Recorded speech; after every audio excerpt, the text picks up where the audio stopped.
Bonjour, le troisième webinaire du SMT de l'aire métropolitaine lyonnaise commence. Merci à vous de nous rejoindre. On sait que vous êtes nombreux. N'hésitez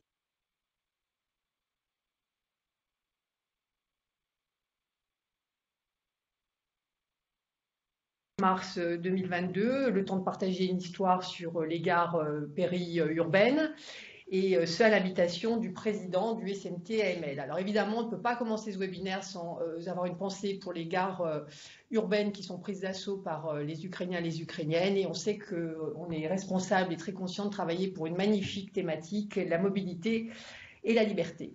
Notre histoire, donc, elle va mettre en scène des intervenants dans un espace-temps très réduit d'une heure. Nous allons zoomer sur l'intermodalité transport en commun et en particulier aussi le transport à la demande, avec des caractéristiques très différentes des territoires. Hein. On va voir tout ça.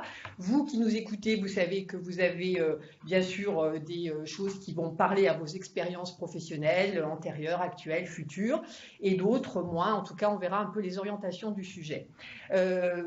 Nous rejoignent la communauté de communes téloise, alors en la présence d'un président, M. Desliens, qui viendra témoigner tout à l'heure. Nous remercions bien sûr les agences de ce retour d'expérience.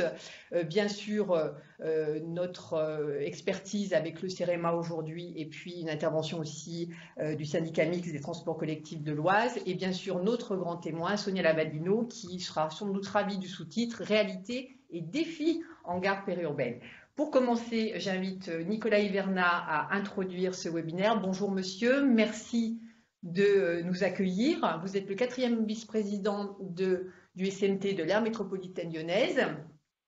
Vous allez nous parler du point de vue de la gouvernance du SMT, mais aussi du point de vue de Vienne Condrieu Agglomération, puisque c'est une communauté d'agglomération très innovante, et vous allez nous mettre à l'actu une actualité fin avril sur le transport à la demande.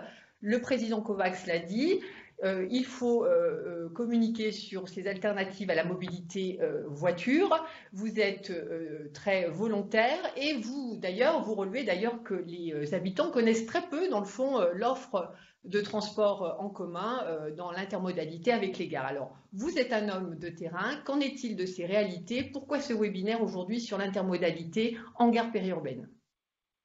Bonjour et merci Angèle. Tout d'abord, merci pour ce webinaire. Voilà, je remercie les services du SNT-AML d'organiser cette série. Donc, comme vous l'avez précisé, c'est notre troisième webinaire aujourd'hui, donc sur le sujet des transports en commun, du transport à la demande en gare périurbaine. Ça fait suite donc aux deux précédents pour ceux qui auraient pu les manquer sur le vélo notamment et sur la marche. Et donc, on va traiter donc de ces réalités et de ces défis, comme vous l'avez dit.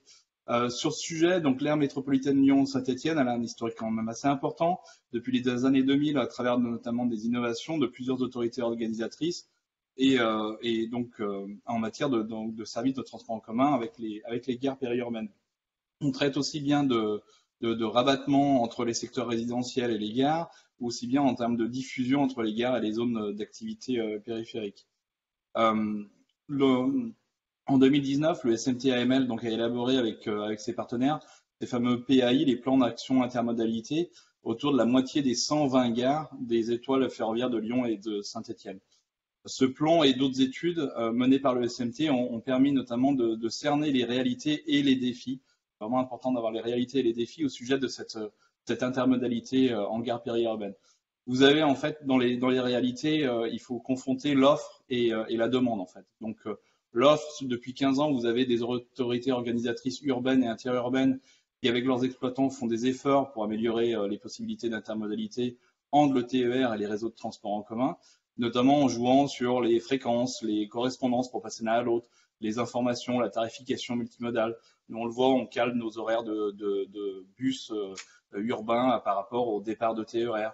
Et vous avez de l'autre côté, vous avez la demande en fait, avec l'intermodalité TER, transport en commun, qui se pratique de façon notable entre gare TER et réseau de transport en commun urbain et entre gares et certaines zones d'activité. Mais elle est beaucoup plus, on va dire, réservée du côté des secteurs résidentiels périurbains et des gares périurbaines. Elle se limite surtout aux clients qui sont sans voiture et qui n'ont pas d'autre choix dans ce cas-là. Et en ce qui concerne les défis, vous avez d'un côté donc les usagers, comment rendre ces navettes crédibles dans leur multi-arbitrage, en matière de temps, de coût, de confort. Si votre transport en commun prend trop de temps, vous n'allez pas le prendre. Donc voilà, quels sont les leviers qu'on a là-dessus. Et côté collectivité, il faut pas se voiler les choses. On a aussi la question financière qui se pose. Et donc en fait, voilà, comment monter en puissance les offres tout en ayant des choses qui soient financièrement soutenables. Donc les objectifs de ces webinaires, donc c'est de partager quelques repères clés, quelques pratiques d'action, des pratiques stimulantes. Et donc vous avez en introduction, vous avez précisé, on va avoir les retours d'expérience de Monsieur Delien que je remercie donc en tant que président de la communauté de communes téloises, qui va nous présenter donc son TAD.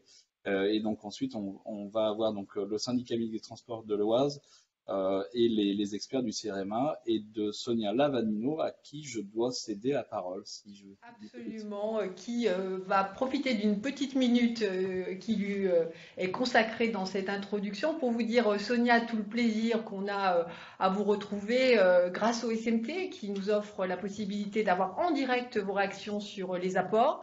Ça va, Sonia, de votre côté ? Ça va bien, oui, merci. Je suis avec vous aujourd'hui directement d'Épinal, où je me trouve aujourd'hui pour une autre intervention. Donc, nous voyageons toujours. Et ce que je voulais dire était justement autour de... Je reprends certaines choses qui viennent d'être dites sur notamment la question du confort et la question de l'expérience voyageur, la continuité de l'expérience au sens de est-ce qu'on peut assurer ce degré de confort dans le moment de la rupture de charge et dans le moment du transfert, de la reprise jusqu'au dernier kilomètre qui peut être fait justement en TAD ou en bus. C'est sûr qu'il y a une grosse différence généralement dans ce qu'on ressent dans le train et dans ce qu'on ressent dans le bus. Et donc toute la question est comment assurer que cet effet de contraste soit finalement bien vécu par les usagers. L'autre point, évidemment, étant celui de la mobilité sans culture, de la question de finalement faire en sorte que l'expérience soit fluide d'un bout à l'autre du trajet. Ça, ce sont évidemment des questions qui vont beaucoup nous occuper aujourd'hui. Et donc, ça va au-delà, il y a évidemment la composante des services en gare et de l'animation de l'attente, mais il y a aussi ce qui se passe dans les véhicules eux-mêmes. On va voir que cette partie-là sera importante et aussi l'atterrissage final. Finalement l'endroit dans lequel on va descendre de ce bus, vraiment le tout dernier kilomètre à pied, on va dire, ou à vélo. C'est là aussi que ce sera intéressant de voir comment les choses s'enchaînent finalement. Très bien, mais en tout cas, vous enchaînez parfaitement, puisqu'à tous les deux, Sonia Lavadino et Monsieur Nicolas Hiverna, vous avez planté les enjeux de notre titre, réalité et défis en gare périurbaine.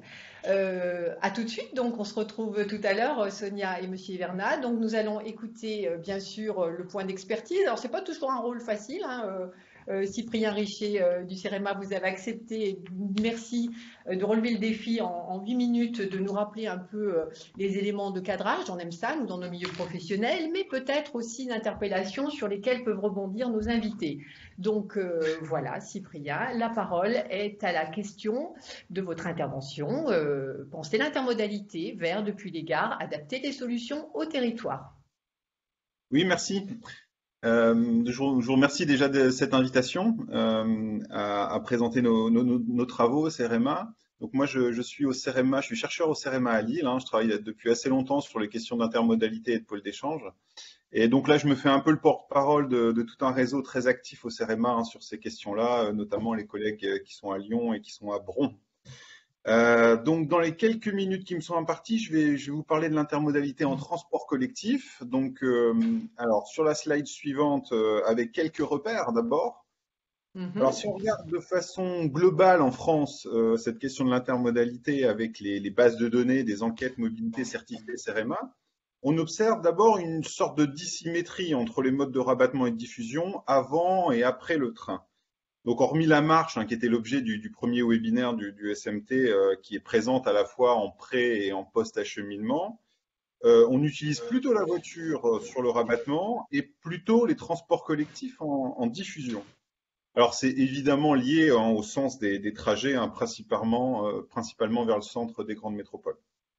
Et puis, selon les contextes territoriaux, on a des variations hein, qui existent hein, au-delà de ce modèle. Alors, puisqu'on va faire un petit tour en Picardie juste après, avec l'exemple de la communauté de communes telloise, je fais mention ici de l'enquête régionale sur les grands mobiles Picard. Alors, elle est intéressante parce qu'elle montre que ces déplacements intermodaux autour des grandes métropoles, ils sont souvent très longs et très pénibles, puisque chaque jour, en moyenne, un grand mobile Picard, usager du train, consacre environ 3h30 à se déplacer et parcourt 165 km. Donc, c'est considérable. Il y a peu de rabattements en bus, mais une chaîne de mobilité très complexe et très longue aussi à l'arrivée. Alors ça concerne souvent des publics qui sont des publics jeunes, hein, scolaires, étudiants, et puis des actifs pour les échanges avec l'Île-de-France, avec plutôt des hommes, plutôt des catégories sociales élevées, beaucoup de cadres hein, et un motif travail qui va dominer nettement. Donc on est typiquement dans les relations travail vers les emplois de l'Île-de-France.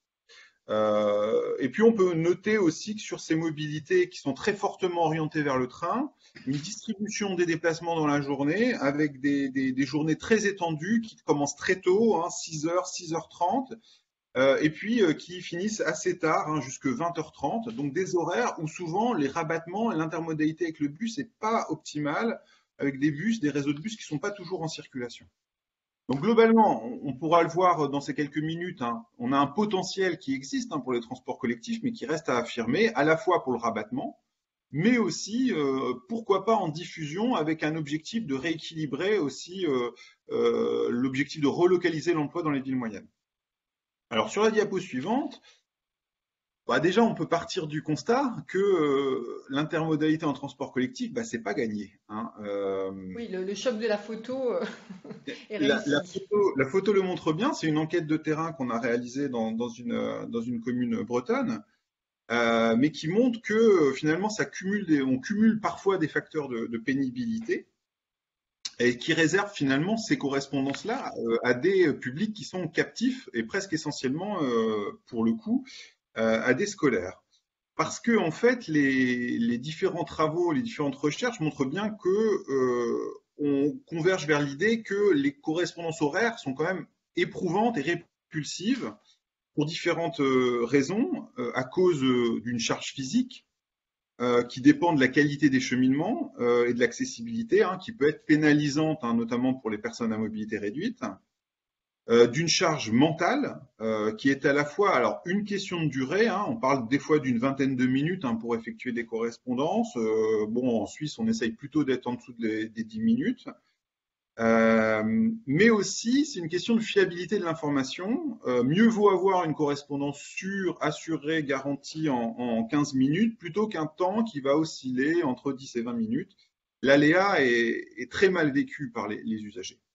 Et puis une charge psychologique hein, sur la qualité, le confort des lieux et des ambiances. Hein. Bon là, on a le printemps qui arrive, on a un peu de soleil à la fenêtre, mais les jours rallongent. Mais il faut quand même garder à l'esprit que les heures de pointe sont souvent dans l'année, la nuit, parfois sous la pluie, parfois dans le froid. Donc les 20 minutes d'attente, ils deviennent très très longues dans ces conditions-là. Alors, donc c'est pas gagné sur la diapo suivante, mais en fait, ce qu'on redécouvre un petit peu là, ces 15-20 dernières années, c'est qu'on a une grande modularité en fait des offres de transport qui sont disponibles en transport collectif et qui permettraient finalement d'activer des intermodalités nouvelles et qui peuvent s'adapter à de nombreux contextes territoriaux. Alors, on le voit avec ce schéma. Alors, j'ai fait l'exercice, j'ai essayé de trouver des indicateurs et des points de repère. Alors, ça reste que des points de repère, mais qui permettent de montrer qu'on a une large gamme de solutions. Alors, on peut partir des transports collectifs, des taxis collectifs, pardon, où la collectivité va conventionner avec des artisans taxis hein, pour assurer des mobilités, notamment en rabattement aux gares, pour des personnes qui n'ont pas forcément accès à la voiture. Alors là, on est de l'ordre de quelques centaines hein, de déplacements par an. On peut aller jusqu'au bus régulier hein, avec des petits réseaux qui ouvrent des lignes avec des potentiels de 50 000, 100 000 voyageurs par an, peut-être des fois un peu moins. Et puis au milieu, on pourrait avoir l'idée des navettes hein, qui peuvent offrir, comme l'exemple récent là, de Saverne, des liaisons avec des potentiels un peu moindres. Là, on est autour de 30 000 voyageurs par an. Des liaisons cadencées là à Saverne toutes les 40 minutes où on va desservir la gare, l'hôpital, le centre-ville et les établissements scolaires. Et puis autour de ces solutions, on a une grande patate verte là, qui est le transport à la demande, hein, qui peut s'adapter à pas mal de situations, hein, donc qui est très très varié et qui peut offrir aussi, à travers ces grandes souplesses de gestion et d'organisation, des solutions plus spécifiquement dédiées à l'intermodalité, comme avec l'exemple de l'Île-de-France où on a des rabattements spécifiques aux gares en heure de pointe. Bon, très voilà. Bien, je vais vous inviter un petit peu à accélérer votre présentation. J'accélère. Donc c'est des repères, mais ça montre bien qu'on peut aller assez dans la diversité avec des coûts d'exploitation qui vont largement osciller. Alors, diapo suivante, donc, du coup, de manière très rapide, on a des clés pour agir sur l'intermodalité. D'abord, faciliter l'accès à l'offre et rendre plus intuitif l'information. Il faut bien se rendre compte qu'on en demande souvent beaucoup à l'usager. On lui demande vraiment de décrypter des informations complexes, hein, et notamment pour les gens qui n'utilisent pas tous les jours le transport. Donc, je mets ça de côté. L'idée d'ajuster, de garantir des correspondances qui reposent souvent sur un dialogue actif entre les acteurs, et notamment le syndicat, les types SMT ou le rôle de chef de file de la région dans les bassins de mobilité peut aider à activer des relations plus fines entre les acteurs et de meilleure coordination. Et puis, troisième chose, là je mettais l'idée aussi d'améliorer l'accès, les services, l'animation autour des gares et des pôles d'échange. Alors pour la provoque, j'ai mis une petite photo d'aire de service autoroutier. Bon, généralement, dans ces aires de service, on a au minimum un abri, des toilettes, un distributeur de boissons, une table, une poubelle. Ça paraît très basique, mais on a souvent pas ça au minimum dans les gares et les haltes périurbaines. On avait travaillé avec les collègues lyonnais sur les services dans les gares, donc vous avez toute une série de travaux du CEREMA. Ce qui était intéressant, c'est qu'un travail du Conseil de développement du Grand Lyon en 2012 avait bien montré que les attentes des usagers étaient quand même très orientées sur des aménités de base, type toilettes, propreté, information. Donc, il y a quand même ça à garantir en priorité. Et puis pour finir… Livrez-vous au débat par votre dernier slide, Cyprien Richer. Et ben, du coup, c'est sur cette dernière slide, l'idée, c'est de dire que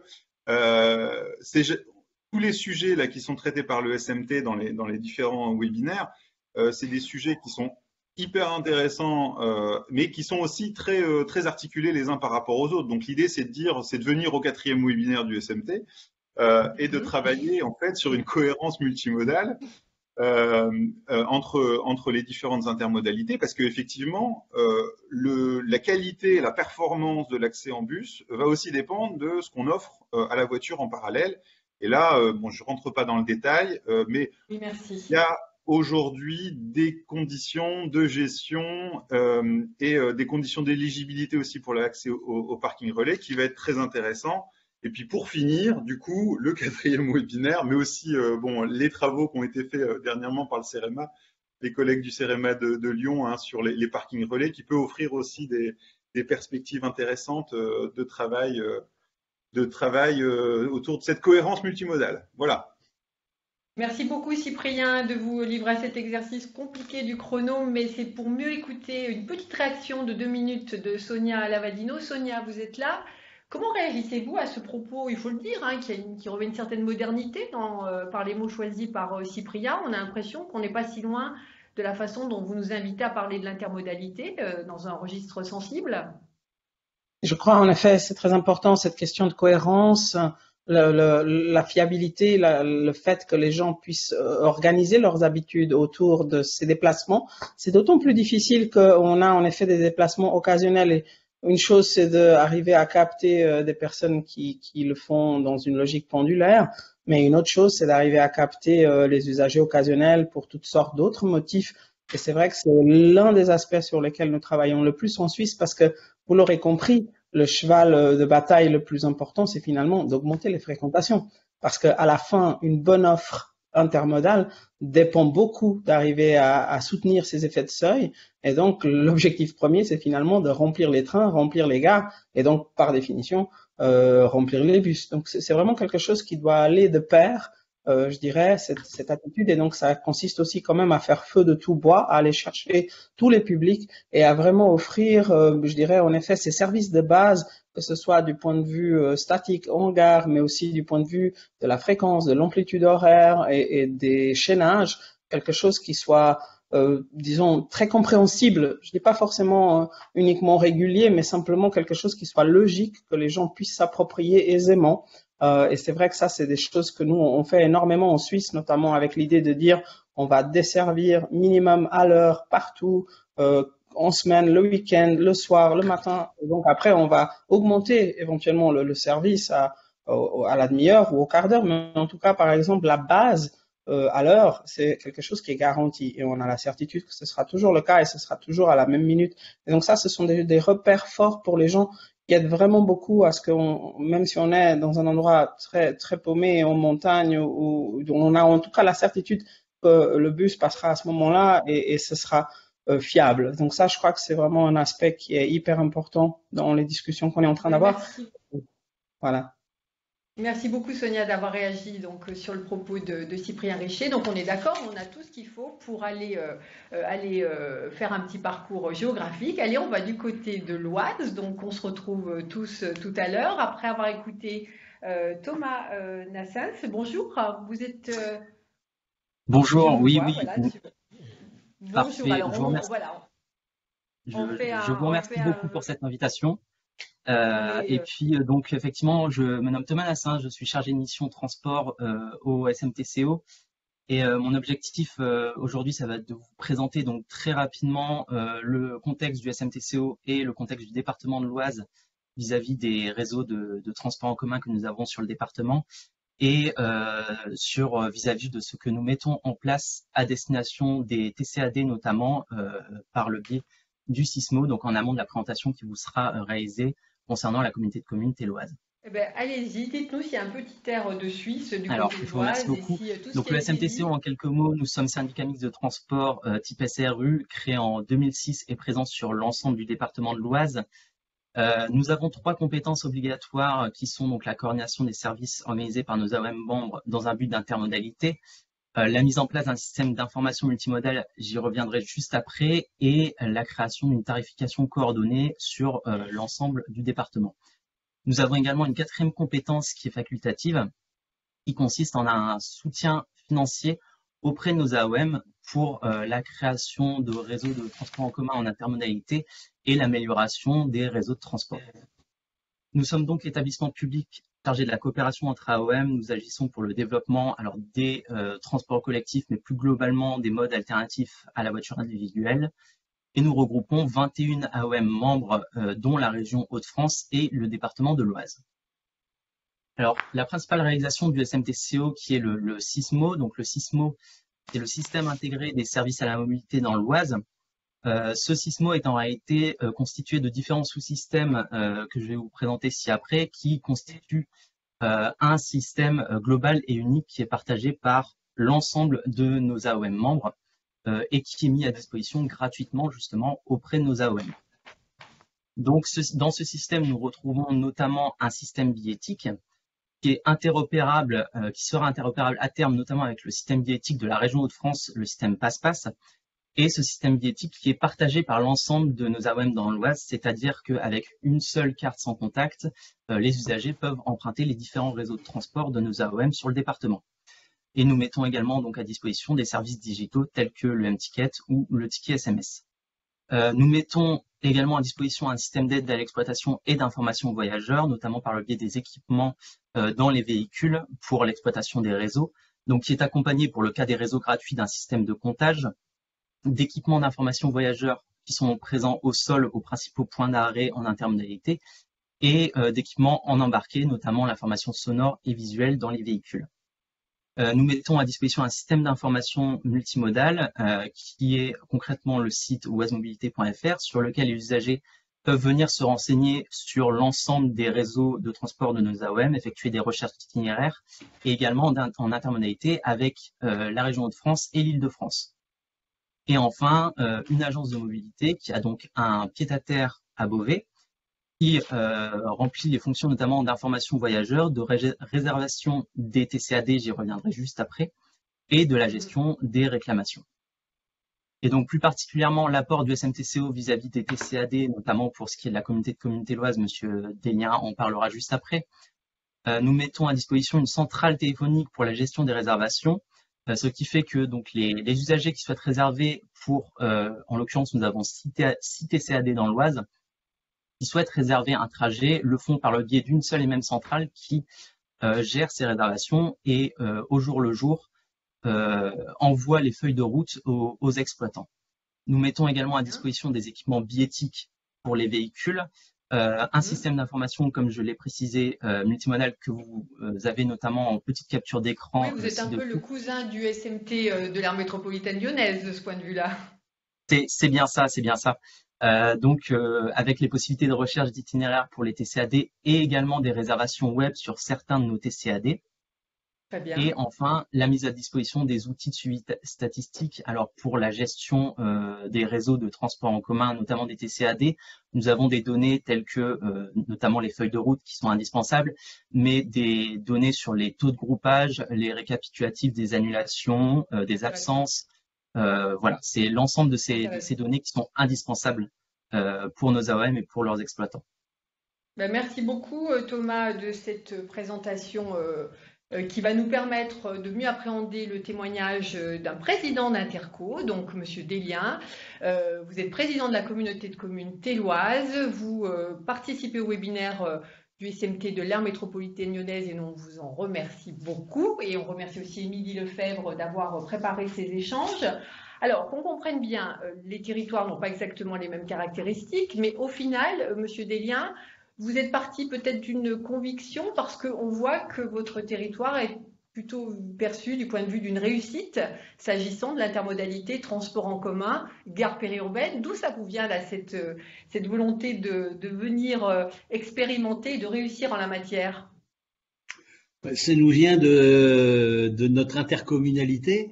Très rapidement, 41 communes, habitants, un territoire tout en longueur, comme vous pouvez le voir sur la carte, avec, il n'y a pas de ville-centre, puisque la ville la plus importante, Chambly, se trouve à l'extrémité de notre territoire et touche l'Île-de-France, le Val d'Oise notamment, et par contre de quelques bourgs-centres qui structurent nos territoires. Donc notre pensée à l'origine, c'était de dire, nous voulons desservir les bourgs-centres pour permettre aux habitants de nos communes, nos petites communes, d'aller vers l'offre de services, marchés, commerçants et services de santé. Et puis, le deuxième volet qui a présidé à la mise en place de notre service, c'est la desserte des gares pour nos habitants, puisque 85% de nos actifs vont travailler vers la région parisienne principalement. Donc voilà ce qui a, en 2003, initié la mise en place de ce Pastelbus. Donc vous avez 6 véhicules, là, dont 2 électriques, c'est ça? Comment? Vous avez combien de véhicules mobilisés? Actuellement, nous avons 6 véhicules. 6 véhicules mobilité, 2 de 20 places, 4 de 9 places. Et nous passons là progressivement, nous avons 2 véhicules électriques.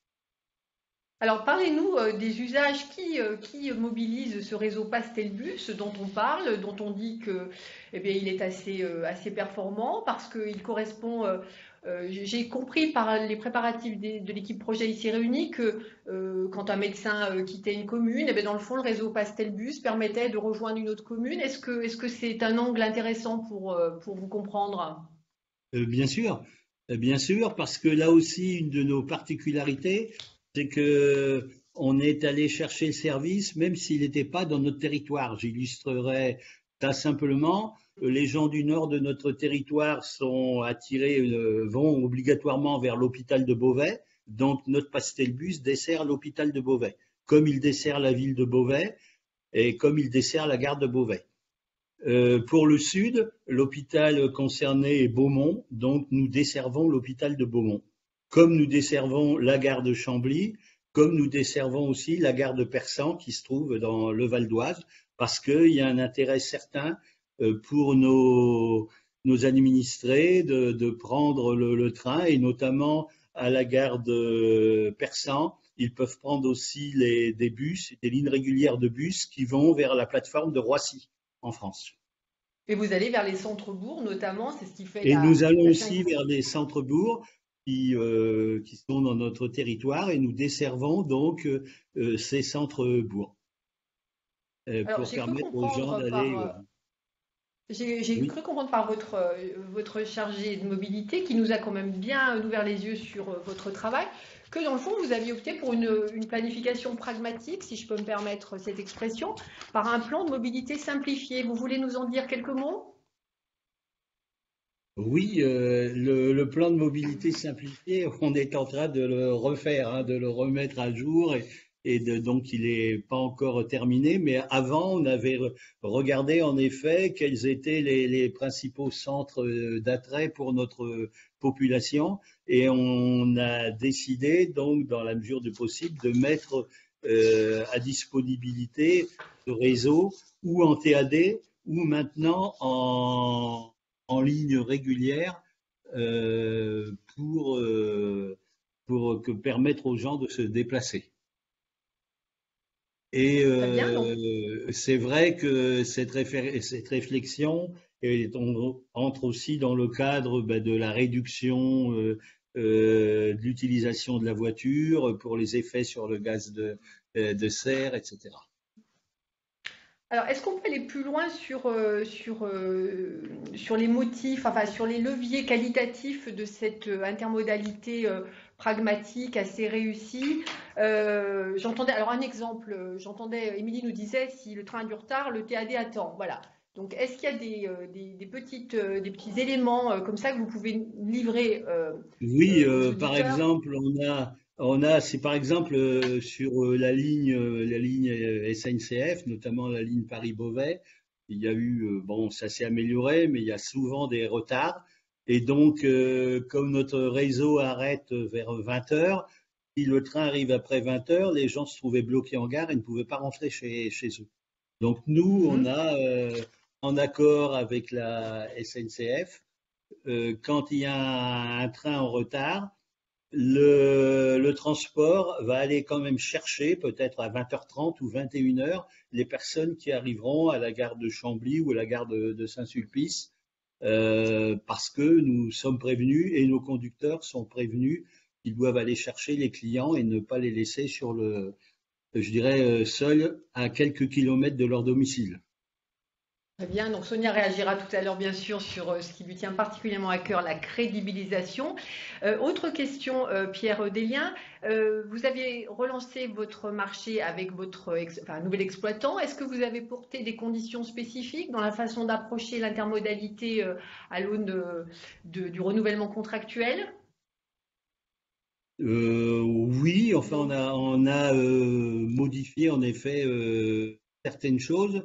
Toujours une proximité, l'adaptabilité et la réactivité. Hein. Ce sont nos trois points que l'on veut fort, c'est-à-dire que l'on souhaite que notre réseau s'adapte très vite à la demande de nos clients et que le prestataire ait vraiment l'esprit service et l'esprit de réponse. Si par exemple il y a un problème, on exige ce qui se fait que l'opérateur, le transporteur, rappelle le client, lui explique pourquoi on l'a pas pris, pourquoi il y a eu un dysfonctionnement, et va même jusque certaines fois faire un geste commercial en offrant un ticket. Voilà. Donc ça, c'est quelque chose qui crédibilise le transport et qui montre cette interactivité et cette proximité avec les personnes transportées. Très bien. Alors, souhaitez-vous commenter cette slide sur les statistiques de déplacement? Oui, bon, en gros, donc sur le déplacement, nous avons donc 44%, ce sont pour des motifs de travail, 37% pour les loisirs et 19% sont pour des rendez-vous, hein, quel que soit le type de rendez-vous, médicaux ou autres.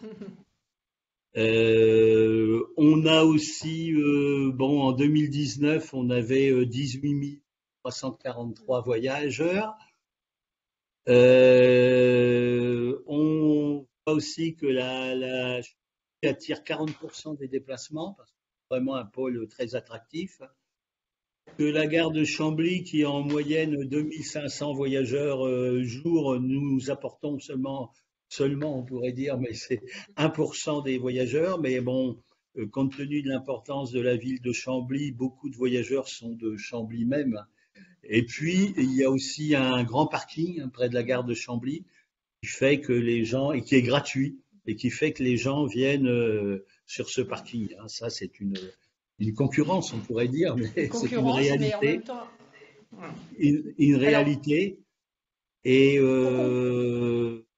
parking qui est quand même saturé, c'est pour ça.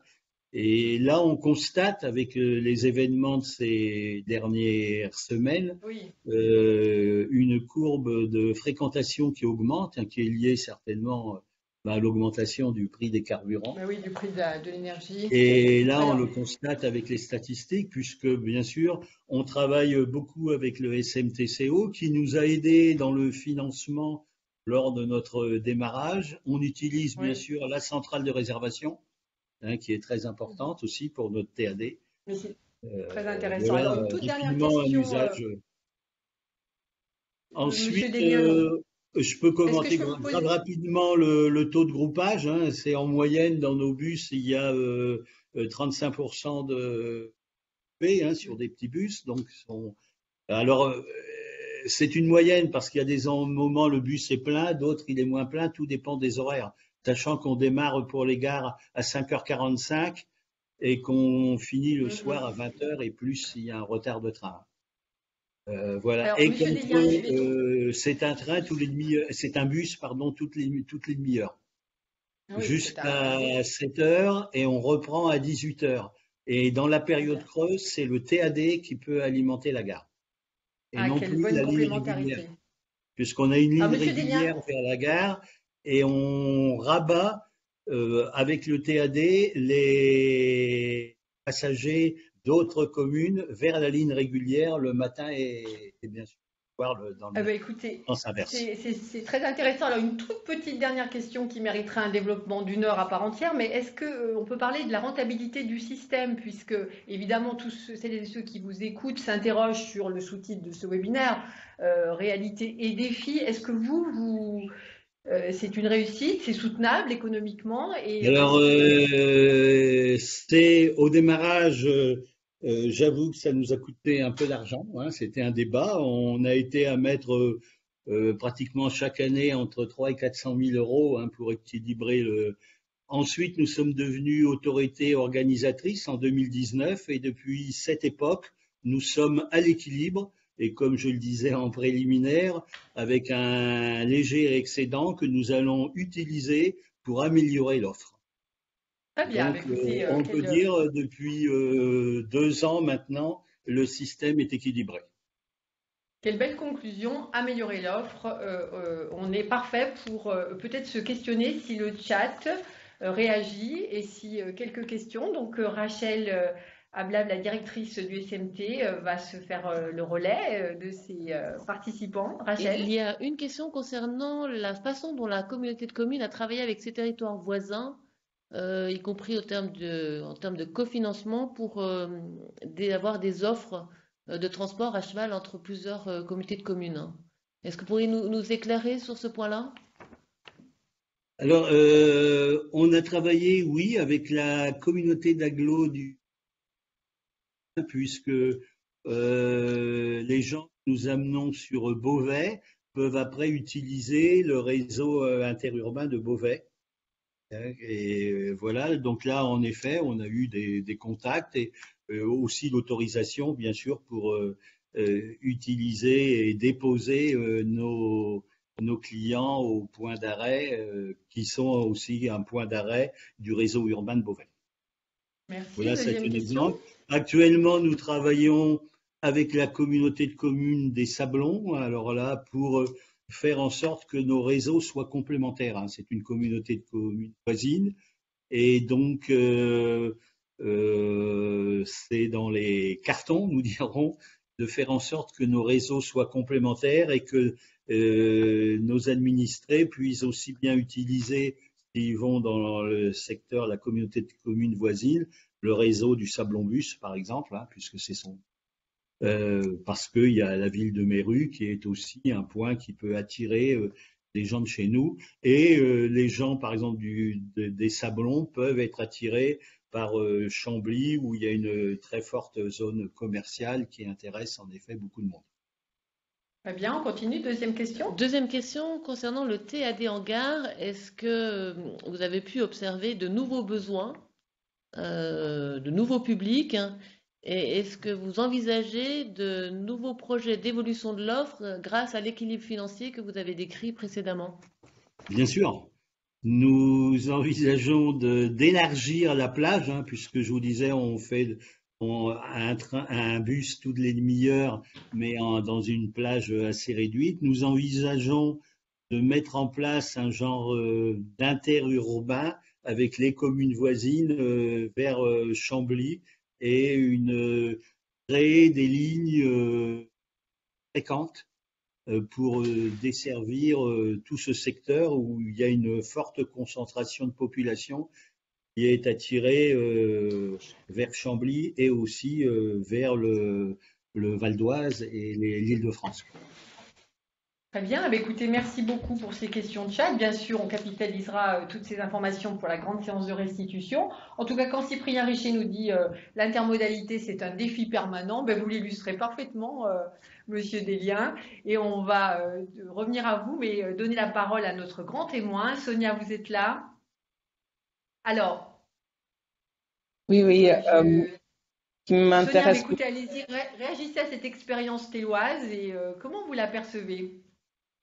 Ce qui me paraît intéressant, en effet, c'est cette démarche d'apprentissage et d'amélioration constante du service, beaucoup d'écoute des usagers, être très proche de la demande, arriver en effet aussi à responsabiliser les personnes qui sont au plus près du client, c'est-à-dire les chauffeurs, le transporteur. Je pense que cet élément-là, on va dire de front desk, si je peux dire, des personnes qui sont vraiment au front, est essentiel. Le dialogue, nous en tout cas en Suisse, on prête énormément d'attention à ce que nos chauffeurs soient vraiment très très proches du public. Ils discutent beaucoup avec nous, ils nous informent dès qu'il y a un retard et même des choses aussi simples que de souhaiter la bonne journée, vraiment des choses agréables, tant au départ pour nous recevoir dans les bus que à la sortie, quand on arrive en gare. Ces petits moments d'échange avec les chauffeurs sont très appréciés par tout le monde, hein, pas uniquement par les personnes âgées, mais vraiment y compris les étudiants, y compris les pendulaires. Donc ça, je pense que c'est un élément qu'on sous-estime souvent, mais qui est très important, cette dimension humaine. Et puis, ce que j'apprécie aussi beaucoup, c'est cette combinatoire forte, et on le voit d'ailleurs très fortement. On voit que ce pari qui était un pari qui n'était pas évident au départ, hein, de dire on va desservir à la fois les contrebourgs et le rabattement en gare. C'est aussi un pari qu'on fait beaucoup en Suisse, et on voit au niveau de la part des motifs que c'est un pari qui fonctionne bien, puisqu'on a en effet beaucoup de personnes qui prennent ces services pour les achats, pour les loisirs, pour les rendez-vous. Donc ça, je pense que c'est vraiment l'enseignement qu'on peut en tirer. Moi, en tout cas, je retiens cela. Je retiens aussi cette idée importante dès qu'on a un équilibre, l'idée c'est en effet de réinvestir. Hein, c'est quelque chose que nous on fait en Suisse, y compris dans les toutes grandes métropoles, évidemment. Si je prends le réseau zurichois ou le réseau genevois, c'est des essais de réinvestissement constant, mais c'est aussi en effet quelque chose qu'on observe dans les toutes petites communes, c'est-à-dire qu'on a toujours, quelle que soit l'échelle, cette envie de constamment améliorer. Je souligne d'ailleurs cette bonne idée de commencer par l'amplitude horaire et seulement après renforcer la fréquence. C'est en effet dans cet ordre, ça c'est le bon ordre. On constate que c'est généralement d'abord sauver les gens quand ils sont en rade, si je peux dire, ou quand ils ont un pépin. Ça c'est sûr que c'est la première chose à faire, et donc offrir cette amplitude horaire plus vaste, et puis évidemment par la suite fiabiliser les fréquences et donner des plus fortes fréquences. C'est évidemment très apprécié, notamment à certaines heures creuses comme les heures de midi, des heures qui peuvent susciter des déplacements que pour finir on renonce à faire, ou que justement on fait en voiture parce qu'on n'a pas toujours la possibilité de le faire vu des logiques pendulaires qui sont seulement matin et soir.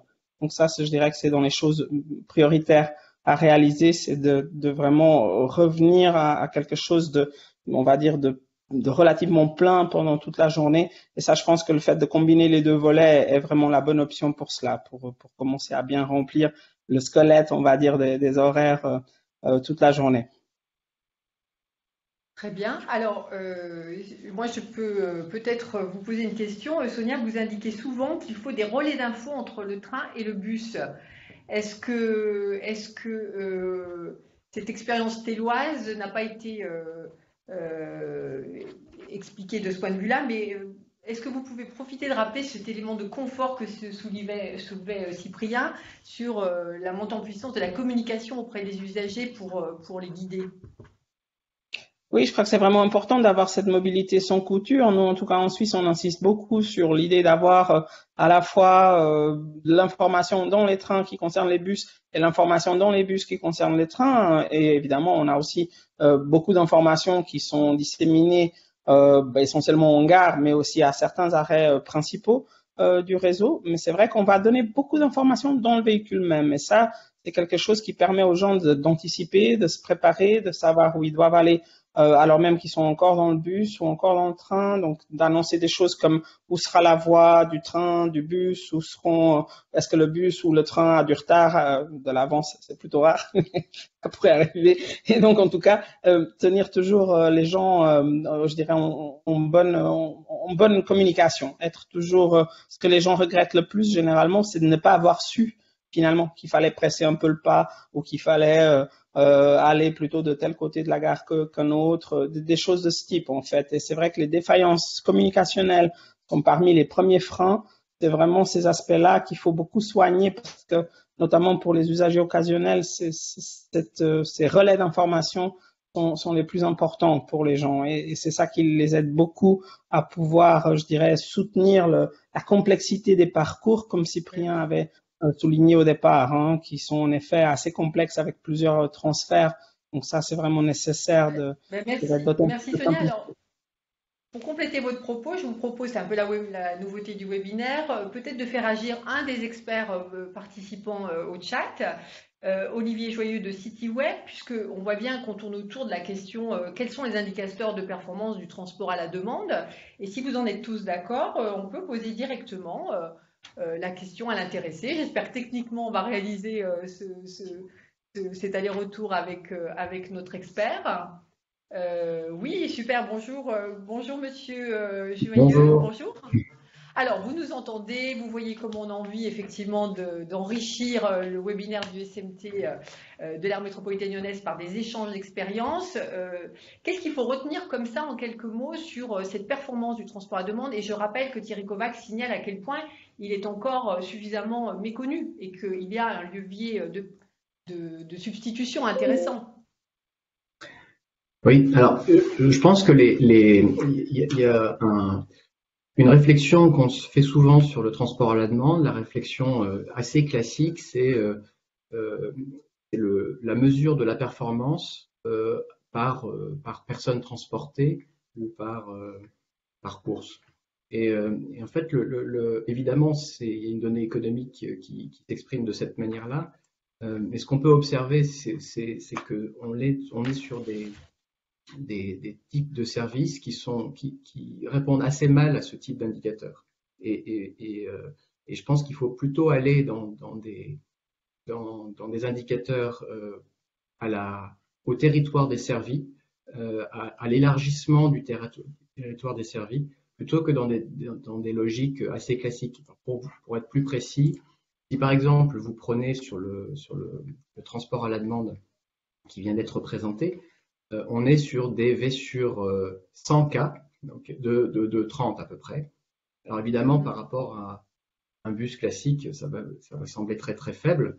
Et pourtant, les enquêtes que M. Desliens connaît, qui ont été réalisées en 2019, montrent une très grande satisfaction des utilisateurs, notamment parce que ils ont leur motif de choix de ce transport, c'était parmi les premiers motifs un motif tarifaire d'accès à la mobilité. Et évidemment, ce que vous veniez de dire, les événements récents sur le prix de l'énergie vont forcément renforcer ce point-là. Et l'autre point qui recoupe un peu ce que vous disiez, Sonia, c'était au sujet des horaires. Une des demandes les plus fortes sur ce service lors de cette enquête, c'était la possibilité de réserver de manière facile.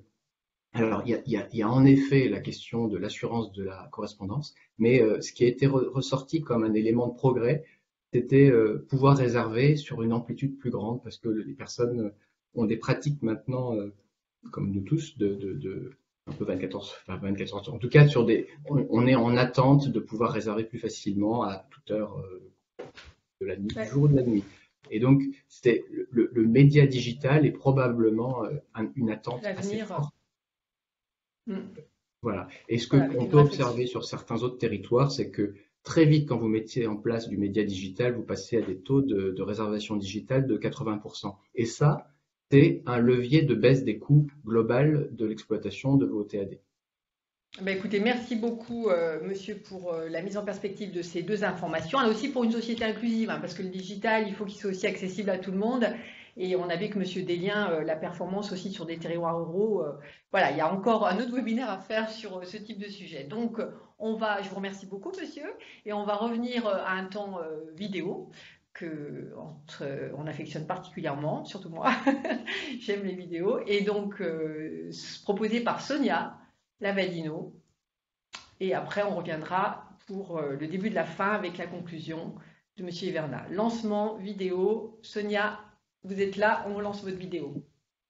Oui, parfait, je vous remercie.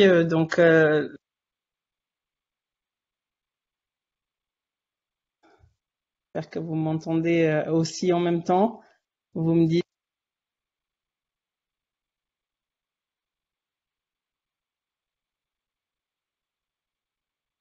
Ce qui est important à comprendre dans toute cette affaire intermodale, c'est vraiment cette expérience voyageur et tous les petits moments qui composent ces transferts.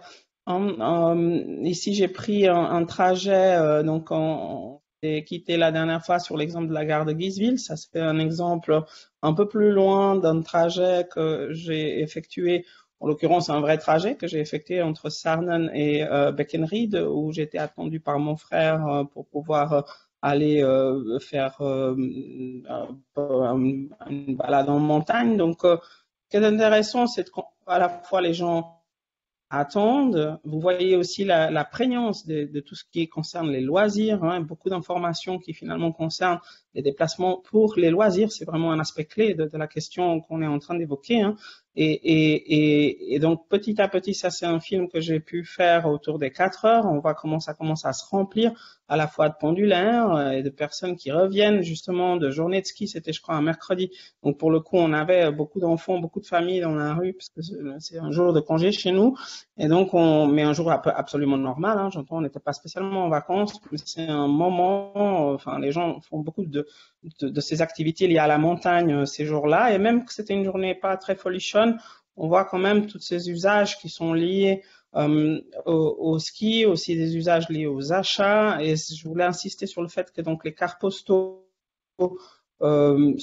partent à 5 minutes près, en l'occurrence. Ils sont vraiment très, très coordonnés avec les trains. En effet, ils attendent les trains si les trains sont en retard. Ça arrive rarement en Suisse, ça peut arriver. Et ce qui est intéressant aussi, c'est qu'ils s'attendent entre eux si jamais il y a besoin encore de faire des correspondances suivantes. Ici, par exemple, j'ai dû changer de bus 2 fois. D'autres personnes ont même changé 3 fois. Donc, c'est nécessaire que toutes les correspondances se suivent. Et donc, ce qui est intéressant, c'est aussi de voir comment après on est reçu à la fin. Donc, chaque fois qu'on descend, là, vous voyez par exemple le dernier arrêt à Beckenried, on voit qu'on a toujours les informations suivantes.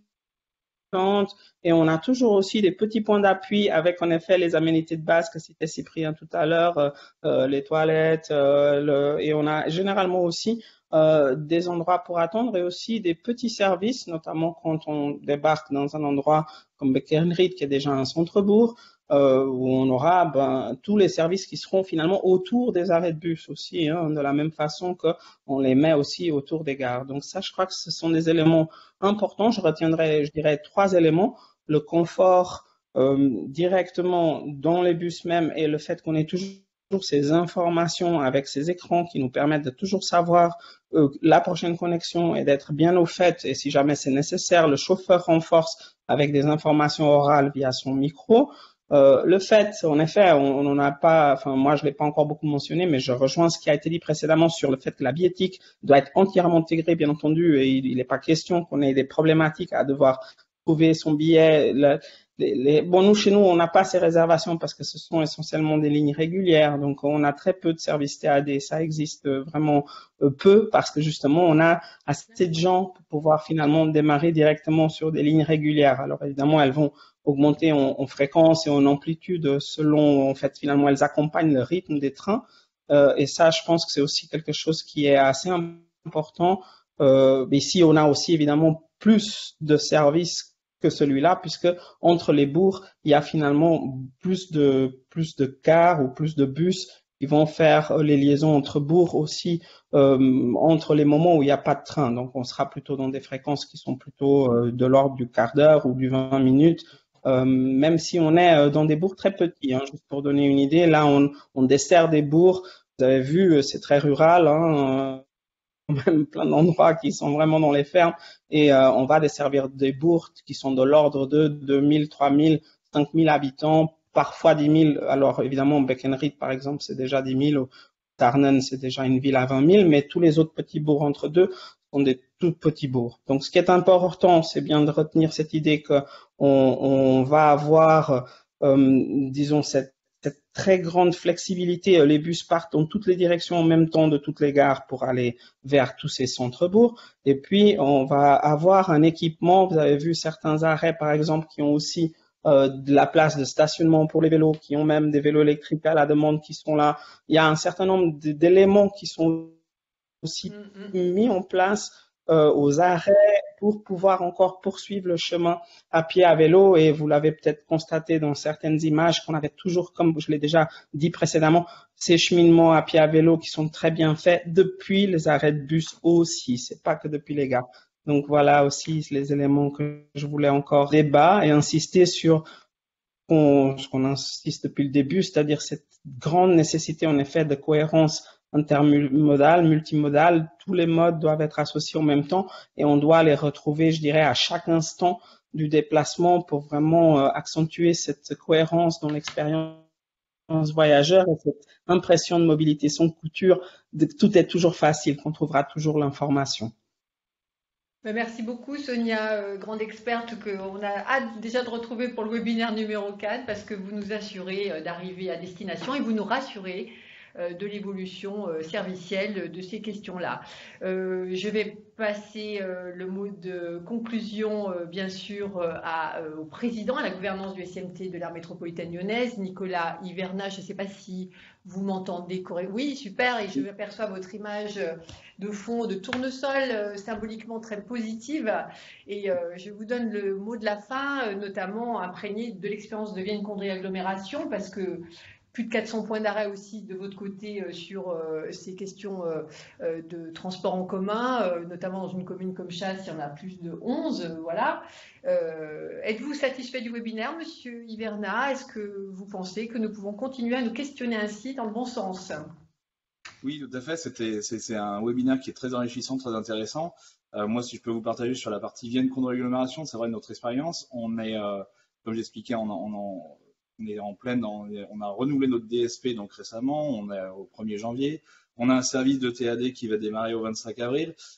Faut voir la construction de cette nouvelle DSP, elle s'est faite notamment avec beaucoup de concertation, notamment la concertation à un premier niveau en bureau des maires, et j'insiste, bureau avec tous les maires, donc des 30 communes qui composent le territoire, ici aussi bien des maires de communes rurales que de communes urbaines. Ça, c'était très important. Et une concertation avec les habitants par le biais de questionnaires. Pour un territoire de 90 000 habitants, nous avons reçu plus de 1200 questionnaires répondus, ce qui est vraiment un des meilleurs retours qu'on ait pu avoir sur différentes questions. On interroge régulièrement nos habitants, mais voilà, les mobilités concernent les gens, intéressent les gens. C'est vraiment, vraiment important. Ce qu'il a résulté de ces différentes concertations, c'est que les gens veulent plus de services, plus d'amplitude, notamment tout ce qui est question d'intermodalité. Voilà, ils veulent en fait pouvoir aussi bien aller au travail, mais aussi sortir en utilisant les différents modes de transport. Et donc c'est ce qui est ressorti. Voilà, on avait posé la question, par exemple, est-ce que vous voulez plus de choses moins chères, voire de la gratuité, ou plus de services? Et c'était clairement plus de services qui étaient demandés. Dans le webinaire, on a abordé aussi le côté éprouvant des correspondances, et c'est sûr que il faut faire en sorte que les correspondances soient facilitées.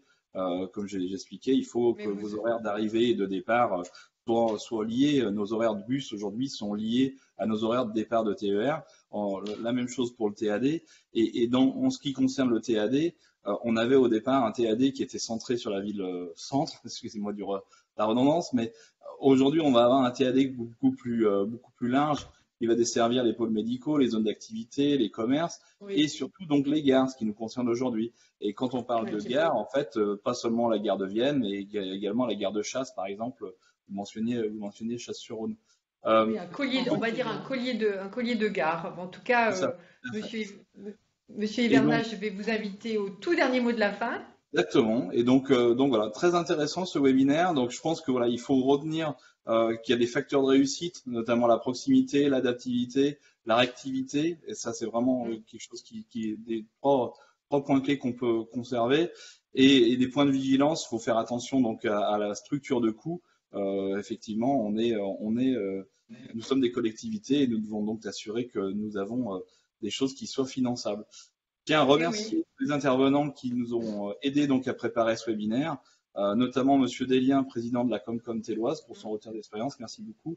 Nos différents intervenants du SMT-SEO, du CEREMA, évidemment Sonia Lavigno qui est le fil conducteur de ce webinaire. Merci beaucoup. Toutes les personnes qui ont suivi le webinaire, je vois qu'on était plus de 70, on a dû approcher les 80, et également réagi sur le chat. Les agences d'Urba de Lyon, de Saint-Étienne en appui du SMT-AML, évidemment tous les services du SMT-AML, Rachel, vos services qui travaillent sur ce webinaire. Et rendez-vous donc un 4e webinaire qui sera le jeudi 28 avril, cette fois-ci pour parler de la voiture en lien donc avec les gares périurbaines, avec notamment les problématiques de stationnement en parc relais, la régulation par les différents moyens à disposition et le covoiturage en lien avec les gares périurbaines. Et je crois qu'on peut retrouver Merci beaucoup, monsieur. Sur notre site web. Merci, monsieur Hivernage. Merci à tous et bravo à toute l'équipe organisatrice. Merci et bon travail à vous tous. Rendez-vous le 28 avril. Au revoir.